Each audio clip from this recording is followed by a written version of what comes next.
नमस्कार स्टूडेंट्स, कैसे हो सभी? I hope you are fine. आज इस लेक्चर के अंदर हम डिस्कस करने वाले हैं हमारा second chapter, that is relation and function, class 11th, जहाँ पे हम लोग देखेंगे कि किस तरीके से रिलेशन और फंक्शन के अंदर डिफरेंस निकल करके आ सकता है, किस किस कॉन्सेप्ट्स पे हम डिस्कस कर सकते हैं। तो welcome to your own platform that is great geniuses. मेरा नाम है अंकित अरोड़ा। बिना किसी देरी के शुरू करते हैं। मेनली देखो, इस चैप्टर के अंदर जो हम पढ़ने वाले हैं, इस वीडियो के अंदर हम जो देखने वाले हैं वो होगा कि फंक्शन क्या होता है, फंक्शन और रिलेशन में डिफरेंस मेरे पास किस तरीके से निकाला जा सकता है, उन सारी पॉसिबल डेफिनेशंस के बारे में बात करेंगे। जितने तरीकों के फंक्शन हम एक्सप्लेन करके यहाँ पे जा सकते हैं। तो स्टार्ट करते हैं बिना किसी देरी के। देखो, सबसे पहली डेफिनेशन जो निकल करके आती है वो है खुद कि what is the meaning of a function. देखो, अपन ने एक डेफिनेशन पढ़ी थी स्टार्टिंग के अंदर। हम लोगों ने क्या पढ़ा था? हम लोगों ने पढ़ा था कि रिलेशन और कुछ भी नहीं, रिलेशन जो है वो सबसेट होता है हमारे ए क्रॉस बी का। वो सबसेट होता है ए क्रॉस बी का, जहां पे हमने ये भी देखा था कि रिलेशन अगर मेरे पास सबसेट है ए क्रॉस बी का, मतलब अगर ए क्रॉस बी कुछ इस तरीके के एलिमेंट दे करके जाता है, जैसे 1 2 और 2 3, तो जो मेरा रिलेशन होगा ना वो हमेशा या तो ए क्रॉस बी के इक्वल होगा या उससे छोटा होगा। क्योंकि ऑब्वियस सी बात है, A cross B as a universal set की तरह बिहेव करता है फॉर द रिलेशन। तो एक तरह से मैं बोल सकता हूं relation is the subset of A cross B. अब what is the difference between function and relation? अब इन दोनों में क्या डिफरेंस निकल करके आएगा? तो function as a special kind of relation, function भी एक रिलेशन ही है, या मैं कह सकता हूं सारे फंक्शन रिलेशन होते हैं, लेकिन कुछ कंडीशंस के साथ। जहां पे पहली कंडीशन निकल करके आती है कि first element will not repeat. First element will not repeat. अगर मैं हमारे गिवन दिए गए रिलेशंस पे एक कंडीशन लगा दूं कि जो पहला एलिमेंट होगा वो रिपीट नहीं होगा, तो इसका मतलब वो फंक्शन हमेशा, वो रिलेशन हमेशा क्या बनेगा? एक फंक्शन बनेगा। दूसरी कंडीशन कि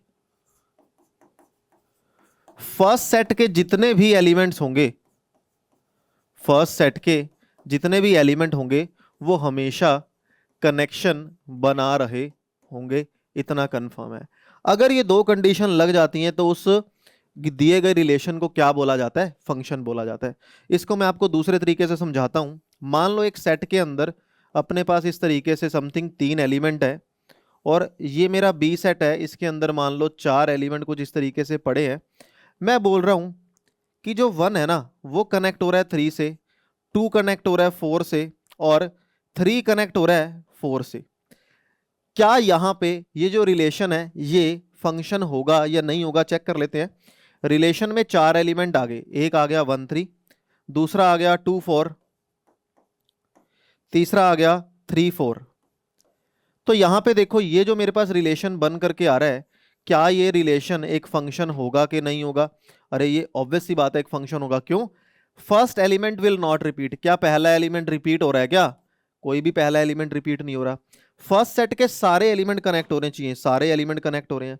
बहुत से बच्चों को इस चीज में डाउट रहता है कि सर सेकेंड एलिमेंट तो रिपीट हो रहा है ना, 4 2 बार आ गया। सेकेंड एलिमेंट चाहे 10 बार रिपीट हो जाए, फर्स्ट एलिमेंट कभी भी रिपीट नहीं होना चाहिए। तो ये हमारे फंक्शन की डेफिनेशन बन के आ जाती है सिंपल लैंग्वेज में कि first element will not repeat and every element of first set will connect, या अपनी इमेज जो है वो बनाएंगे। अब देखो, नेक्स्ट डेफिनेशन निकल के आती है इमेज एंड प्री इमेज। यहां पे मैं फिर से एक फंक्शन का एग्जाम्पल लेता हूं। मान लो ये मेरा सेट ए है और ये मेरा सेट बी है, और जो हमारा फंक्शन है वो ए से लेके कहां जा रहा है? बी में जा रहा है, जहां पे फंक्शन को मैं इस एफ से डिनोट कर रहा हूं। ए के अंदर एलिमेंट है 1 2 3 और 4। बी के अंदर एलिमेंट है मान लो 6 7 8 9। मैं अब अगर आपको ऐसा बोलूं कि 1 कनेक्ट हो गया 6 से, 2 7 से, 3 8 से और 4 भी 8 से, तो पहले तो आप ये चेक करो कि क्या ये एक फंक्शन है या नहीं है। बिल्कुल ही फंक्शन है। पहले सेट के सारे एलिमेंट कनेक्ट हो रहे हैं और कोई भी रिपीट नहीं हो रहा। दूसरी बात, यहां पे जब बात की जाती है ना इमेजेस और प्री इमेज की, देखो डोमेन के बारे में हमने पढ़ा था, डोमेन क्या था, domain is the set of all inputs, range is the set of all output, जितने भी आउटपुट आ रहे हैं वो रेंज है। लेकिन हम डोमेन और रेंज को एक सेट लेकर के चल रहे थे इनपुट का, लेकिन अगर मैं अकेले एक नंबर की बात कर रहा हूं तो मैं क्या बोलूंगा, 1 की जो इमेज है वो 6 है, 1 की जो इमेज है वो 6 है, कहां से, फंक्शन के थ्रू। 1 की जो इमेज है वो कौन है, 6 है। क्लियर। अगर मैं इसको ऐसा बोलूं, 6 की जो प्री इमेज है वो कौन है, वो 1 है। तो 1 की इमेज 6 है, 6 की प्री इमेज 1 है। तो एक तरह से इनपुट के सिंगल सिंगल एलिमेंट को क्या बोला जाता है कि इसकी इमेजेस वो बैठी हैं, इसकी प्री इमेजेस यहां बैठी हैं। तो ये होता है इमेज और प्री इमेज का कॉन्सेप्ट। नेक्स्ट डेफिनेशन निकल के आ रही है यहाँ पे। नेक्स्ट डेफिनेशन है what is domain and range. ये भी अपन ने देख ली, सारे इनपुट का अगर सेट बना दिया जाए that is equal to domain, सारे इनपुट्स का अगर सेट बना दिया जाए that is equal to range. Next है इंडिपेंडेंट और डिपेंडेंट वेरिएबल। मान लो आपको एक फंक्शन दे रखा है y is equal to x plus 2। आप कहोगे सर ये एक फंक्शन क्यों बना, मैं बोल रहा हूं कि ये फंक्शन है where x and y belongs to natural number. ये एक फंक्शन है where x and y belongs to natural number. कैसे पता चला मुझे एक फंक्शन है, मान लो अगर मैं x को 1 पुट कर रहा हूं, 1 + 2 3 आंसर आ रहा है, 2 करने से 4 आंसर आएगा, 3 करने से 3 + 2 5 आंसर आएगा, 4 पुट करने से 4 + 2 6 आंसर आएगा। ये तो चलता जाएगा ना। तो क्या पहला एलिमेंट कनेक्ट हो रहे हैं, सारे सारे नेचुरल नंबर कनेक्ट होंगे, है ना। और क्या पहला एलिमेंट कभी रिपीट हो रहा है, नहीं हो रहा है। तो पहली बात तो ये फंक्शन है। यहां पे मतलब बनता है कि इंडिपेंडेंट वेरिएबल का और डिपेंडेंट वेरिएबल का। यहां पे पुट किसको किया जा रहा है, पुट किया जा रहा है एक्स को। तो ये मेरा जो है वो इंडिपेंडेंट वेरिएबल हो गया। कौन हो गया, इंडिपेंडेंट वेरिएबल। इस पे डिपेंड कौन कर रहा है, अगर आप एक्स की वैल्यू पुट कर रहे हो, आंसर निकल करके आ रहा है, किसका आंसर निकल करके आ रहा है, वाई का। तो वाई कौन हो गया मेरे पास, डिपेंडेंट। तो ये कॉन्सेप्ट है इंडिपेंडेंट और डिपेंडेंट का। क्लियर। तो इंडिपेंडेंट वेरिएबल जो पुट किया जा रहा है और डिपेंडेंट वेरिएबल जो आंसर मेरे पास निकल करके आ रहा है। अब बात करते हैं कि फंक्शन को कितने तरीकों से लिखा जा सकता है। तो रिप्रेजेंटेशन ऑफ अ फंक्शन, सबसे पहला मेथड है जो कि आपको यहां पे दिखाया जा रहा है, रोस्टर फॉर्म। रोस्टर फॉर्म कहता है कि एक फंक्शन को आपको, रोस्टर फॉर्म का मीनिंग है एक फंक्शन को टेबुलर फॉर्म में लिखना। टेबुलर का मतलब है एक एक एलिमेंट में लिखना, जैसे 1 2 2 3 3 4 4 5 इस तरीके से। अगर सेट को इस तरीके से लिखा जा रहा है, एक एक एलिमेंट के गैप में लिखा जा रहा है, इस मेथड को हम क्या बोलते हैं, रोस्टर फॉर्म, या इसको आप क्या बोलोगे, टेबुलर फॉर्म, जहां पे एक तरीके से ऑर्डर्ड पेयर लिखे जा रहे हैं। नेक्स्ट मेथड है सेट बिल्डर फॉर्म। बिल्डर नहीं है, सेट बिल्डर फॉर्म। अब जैसे इसी को मैं अगर लिख दूं सेट बिल्डर फॉर्म में, मैं यहाँ पे प्रॉपर्टीज से डिसाइड करूंगा। मैं कहूंगा ऐसे ऑर्डर्ड पेयर मेरे पास निकल करके आ रहे हैं x comma y, where y is x plus 1, क्योंकि देख लो y जो है हमेशा x से बड़ा है। जहां पे मैं ऐसा लिख दूं कि x comma y belongs to natural number, x और y दोनों नेचुरल नंबर हैं, और x की वैल्यू हाईएस्ट 4 पुट की जा रही है ना, तो x is always less than 5, ये लिख दूं, या लेस देन इक्वल टू 4। तो इस तरीके से सेट को लिखना, जहां पे हम प्रॉपर्टीज के बारे में लिखते हैं, उसकी कैरेक्टरिस्टिक के बारे में लिखते हैं, इसको क्या बोला जाता है, सेट बिल्डर फॉर्म बोला जाता है। इसका फुल फॉर्म या फुल नेम मेरे पास क्या है, सेट बिल्डर। फर्स्ट चैप्टर में करा हुआ है अपन ने। थर्ड है बाय फॉर्मूला। इसी को अगर मैं एक फॉर्मूला के अंदर बंद कर दूं तो उसको बोला जाएगा फॉर्मूला मेथड। यहाँ पे एक्स वाई से कितना ज्यादा है, एक ज्यादा है, तो क्या मैं इसका फॉर्मूला यहाँ पे ड्राइव करके जा सकता हूं, क्या मैं यहाँ पे बोल सकता हूं y is equal to x plus 1। तो ये फॉर्मूला बन गया हमारे इस फंक्शन के लिए। फिर कहता है बाय एरो डायग्राम। अब एरो डायग्राम का मीनिंग है, यहां पे मान लो एलिमेंट बैठे हैं 1 2 3 4, ठीक है, और यहां पे एलिमेंट बैठे हैं 1 2 3 4 5 6, चलता जा रहा है चलता जा रहा है, क्योंकि y पे तो कंडीशन ही नहीं है कोई। 1 पुट करने से 2 आ रहा है, 2 करने से 3 आ रहा है, 3 करने से 4 आ रहा है, 4 करने से 5 आ रहा है। तो this is the arrow diagram. ये रिप्रेजेंटेशन है कि अगर आप एक फंक्शन को एरो डायग्राम में जो है वो रिप्रेजेंट करते हो बाय ग्राफ। अब ग्राफ से कैसे रिप्रेजेंट करोगे? मान लो ये मेरा दूसरा सेट है और ये मेरा पहला सेट है।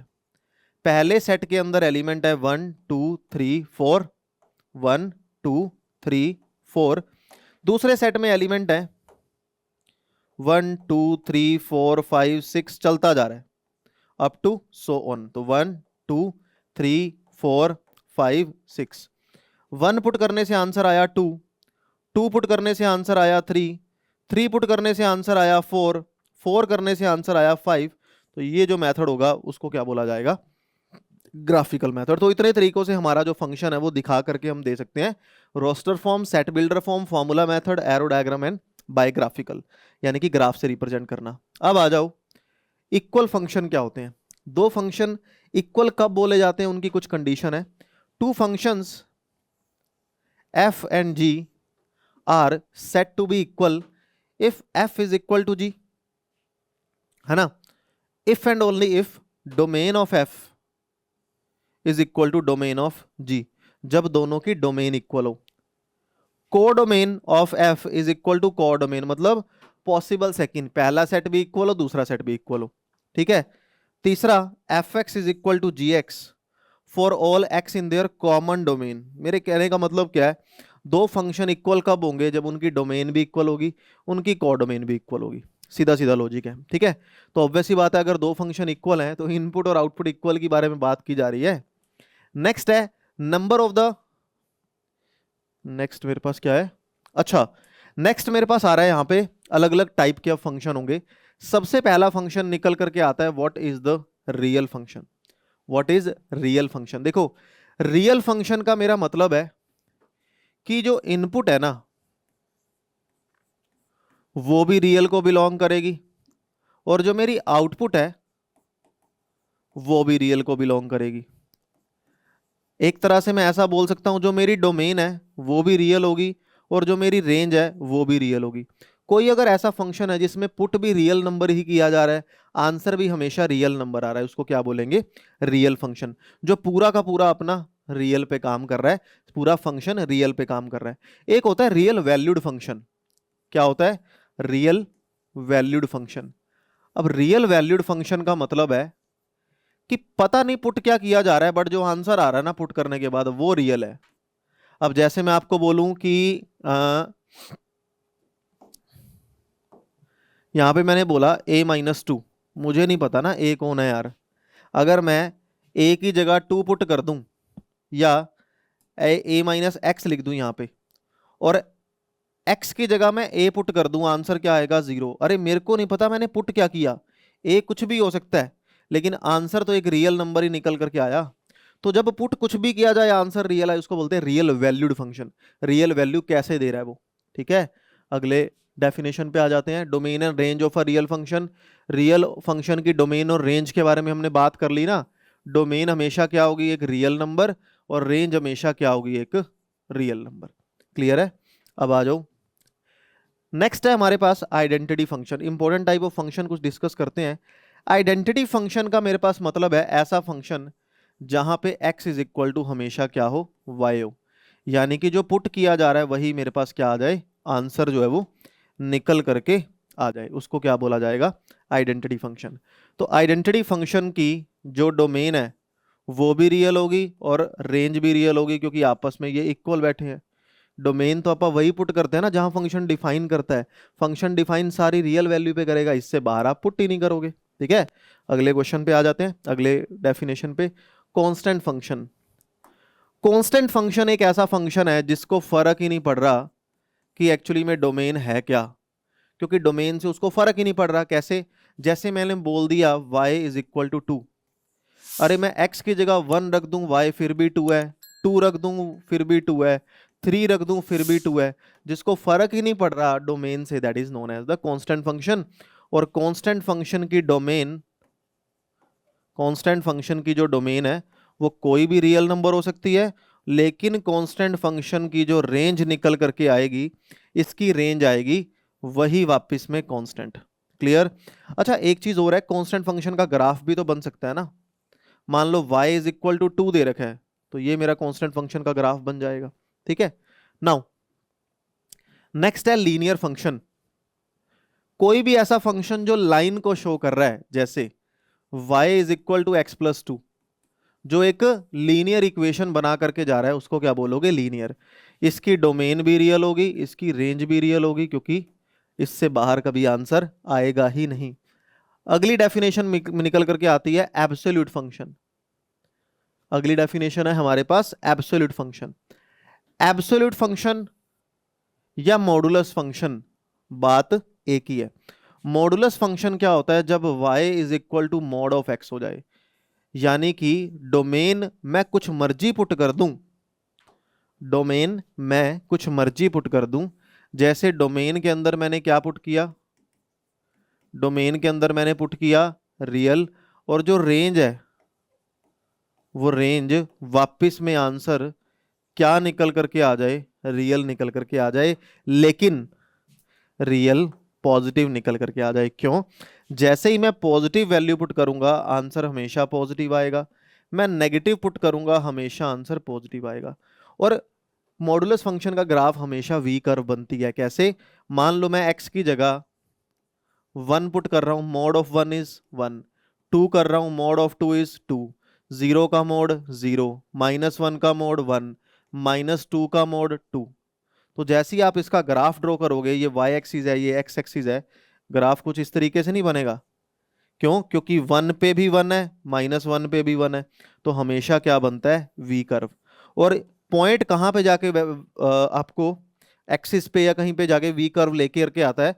जहां पे वो पूरा मोड फंक्शन जीरो वैल्यू दे, यानी कि जो भी मोड के अंदर बैठा है वो जीरो। जैसे x -2 है, ये कहां पे वी कर्व बनानी शुरू करेगा? 2 पे बनानी शुरू करेगा। क्यों? क्योंकि ये इसका क्रिटिकल पॉइंट है। क्रिटिकल पॉइंट मतलब जहां फंक्शन ट्विस्ट दे जाए। ठीक है, तो ये हमारी नेक्स्ट डेफिनेशन थी। इससे नेक्स्ट डेफिनेशन है, कांस्टेंट फंक्शन हमने कर ही लिया, ग्रेटेस्ट इंटीजर फंक्शन। ये बहुत सारे बच्चे गलती करते हैं। ग्रेटेस्ट इंटीजर फंक्शन का मतलब है एक ऐसा फंक्शन जिसमें हमेशा उससे छोटा इंटीजर आंसर आए, लेकिन उन छोटों में सबसे बड़ा। जैसे मान लो मैंने x की जगह प्लॉट कर दिया 2, मैंने x की जगह प्लॉट कर दिया 2.3, x की जगह प्लॉट कर देते हैं माइनस का 2.3, x की जगह प्लॉट कर दो 1.9, x की जगह प्लॉट कर दो माइनस का 1.9। जैसे देखो बेटा, मैं कह रहा हूं 2 का इंटीजर आंसर हमेशा 2 आएगा, 2.3 से सबसे छोटा इंटीजर 2, फिर 1, फिर 0, उनमें सबसे बड़ा कौन है? 2 ही है ना। -2.3 से छोटा -3, -4, -5, उनमें सबसे बड़ा -3। ठीक है, 1.9 से छोटा 1, -1.9 से छोटा -2। फिर भी अगर आपको कभी भी गलती हो, हमेशा ध्यान रखना लेफ्ट में आंसर आता है। किस में? लेफ्ट में। जैसे मान लो हमें पता है ये माइनस का 2.3 यहां बैठा होगा, माइनस का 2.3 यहां बैठा होगा, हमेशा इसके लेफ्ट वाला आंसर आएगा। 2.3 से आंसर 2 आ रहा है, 2.3 यहां पे होगा, हमेशा लेफ्ट में आंसर बाहर निकल करके आएगा। ठीक है, तो ये मेरे पास इसका आंसर बन जाएगा। और ग्रेटेस्ट इंटीजर फंक्शन में डोमेन और रेंज आ गई। ग्रेटेस्ट इंटीजर फंक्शन के अंदर आप डोमेन कोई भी रियल वैल्यू पुट कर सकते हो, लेकिन आंसर हमेशा क्या आएगा? एक इंटीजर ही आएगा, क्योंकि आंसर डेसिमल में नहीं आ सकता। अगली डेफिनेशन है फ्रैक्शनल फंक्शन। फ्रैक्शनल फंक्शन एक ऐसा फंक्शन होता है जब दो फंक्शन को डिवाइड में लिखा जा सके। मान लो पहला मेरे पास कोई फंक्शन है fx x+1, दूसरा मेरे पास कोई फंक्शन है gx which is equal to x² plus या -2, कुछ भी लगा लो, x² -1 लगा लो। तो fx बाय में gx, fx बाय में gx क्या बोला जाएगा? Fractional function. लेकिन फ्रैक्शनल फंक्शन के अंदर एक कंडीशन भी होती है कि denominator can not be equal to 0, because अगर डिनोमिनेटर ही 0 हो गया, हमारा फंक्शन ही इनफाइनाइट पहुंच जाएगा, वो रियल रहेगा ही नहीं। अगली डेफिनेशन निकल करके आती है सिग्नम फंक्शन और साइन फंक्शन। सिग्नम फंक्शन बड़ा स्पेशल टाइप का फंक्शन है। ये कहता है जब आपके आंसर में सिर्फ 3 ही आंसर आए, अगर तो आप कोई भी वैल्यू नेगेटिव पुट कर रहे हो, डोमेन नेगेटिव, इनपुट नेगेटिव कर रहे हो, आंसर हमेशा -1 आएगा। अगर आप डोमेन को पॉजिटिव पुट कर रहे हो, आंसर हमेशा 1 आएगा। अगर आप डोमेन को 0 पुट कर रहे हो, आंसर हमेशा 0 आएगा। इसमें अगर मैं डोमेन की बात करूं तो डोमेन कोई भी रियल नंबर हो सकती है, लेकिन जो रेंज मेरे पास आएगी वो 3 ही नंबर निकल करके आएंगे। तो ये मेरे पास इसका आंसर हो जाएगा। अगली डेफिनेशन पे आ जाते हैं। अगली डेफिनेशन है polynomial function. Polynomial function is a function which is polynomial. Polynomial, बहुत से बच्चे इसकी डेफिनेशन गलत पढ़ते हैं। अगर मैं ऐसा बोल दूं ना कि ये मेरे पास पॉलिनोमियल है, तो इसका सीधा सीधा मतलब है जो भी वेरिएबल प्रेजेंट किया गया है, जो भी वेरिएबल लिखा गया है, उसकी जो पावर है वो हमेशा क्या होगी, होल नंबर होगी। तो ये हमेशा ध्यान रख लेना, वेरिएबल की पावर जहां पे होल नंबर है उसको क्या बोला जाता है, पॉलिनोमियल बोला जाता है। जैसे अगर मैं बोल दूं क्या √y + y is a polynomial, नहीं, क्योंकि y की पावर कितनी है, 1/2 है, तो इसको पॉलिनोमियल नहीं बोला जाएगा। क्लियर है। अब देखो नेक्स्ट डेफिनेशन, रैशनल फंक्शन हमने पढ़ ही लिया। Fractional, odd function. Odd function का मतलब है अगर एक ऐसा फंक्शन है जिसमें अगर मैं डोमेन को नेगेटिव पुट कर दूं, उसको कुछ फर्क ही ना पड़े, नेगेटिव से कुछ फर्क ना पड़े। जैसे मान लो एक फंक्शन लिखा गया x² + x⁴, अगर मैं इसके अंदर नेगेटिव पुट कर दूं -x² x² -x⁴ x⁴, तो जब f ऑफ -x के इक्वल आ जाए, that is known as the negative odd function. Sorry, मैंने अभी जो आपको डेफिनेशन बताई ना, वो ऑड की नहीं, वो इवन की डेफिनेशन थी। f of -x is equal to minus of fx, minus बाहर आ जाए। जैसे एग्जांपल देखो x³, मैं जैसे ही x की जगह माइनस का x पुट करूंगा, माइनस का x³ हो जाएगा, जिसको हम माइनस का f ऑफ x भी लिख सकते हैं। तो जब नेगेटिव डोमेन में पुट किया जाए और वो बाहर निकल के आ जाए, दैट इज ऑड फंक्शन। और जो पहले अपन ने डेफिनेशन पढ़ी वो किसकी थी, इवन फंक्शन की डेफिनेशन थी। तो आज इस वीडियो के अंदर हमने जो कॉन्सेप्ट समझा, वो सारा का सारा हमारा कॉन्सेप्ट किसके ऊपर बेस्ड था, हमारा सारा कॉन्सेप्ट बेस्ड था फंक्शन के ऊपर। हमने पढ़ा फंक्शन क्या होता है, हमने पढ़ा फंक्शन किस टाइप का होता है, किस तरीके से उनकी डोमेन रेंज के बारे में बात की जा सकती है, इस कॉन्सेप्ट का यूज करते हुए किस डिफरेंट टाइप ऑफ न्यूमेरिकल्स के बारे में आपसे डिटेल मांगेगा, वो सब हम डिस्कस करेंगे हमारी अगली वीडियो के अंदर। तो आई होप वीडियो आपको अच्छी लगी। अगर वीडियो अच्छी लगी है तो वीडियो को लाइक और शेयर जरूर करेंगे। अगली वीडियो में कुछ नया सीखेंगे, सेम टाइम सेम जगह अगले दिन। Have a good day to all of you. Bye bye bye.